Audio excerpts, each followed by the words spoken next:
கண்ணு பிதுங்கிக்கிட்டு, உதடு வீங்கிக்கிட்டு, ரத்தம் சொட்டிக்கிட்டு, இந்த ஒரு தத்ரூபமான ஒரு வன்முறைய, எனக்கு வேற ஏதாவது எடுத்துக்காட்டு இருக்கான்னே தெரியல நம்ம சினிமால, அதற்கு முன்ன. எ எ இருக்கா என்ன தெரியாது. பட் நான் வன்முறையை வெறுப்பவன். அத சிங்காரிக்க கூடாது. உங்களுக்கு புரியுதுங்களா? அத அத வந்து காஸ்மெட்டிக் சர்ஜரிலாம் பண்ணி, அதுல தப்பு இல்லைங்கிற மாரி வரக்கூடாது. உண்ம. அது விரும்பி செய்யறதில்ல.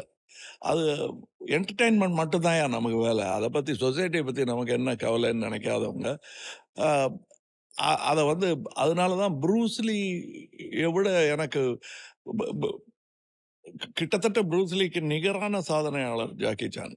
ஆனா ஜனரஞ்சகம் ஆக்கணுங்கிறதுனால, அவரு வயலன்ஸ ப்ரமோட் பண்ண மாரி தான் எனக்கு தோணுது. ப்ரூஸ்லி படம் பார்த்தா, "ஏய் நானும் மிதிக்கலாம். ஆனா அவன் மிதிச்சுட்டான்னா முதல்ல" அப்படிங்கிறது இருக்கும்.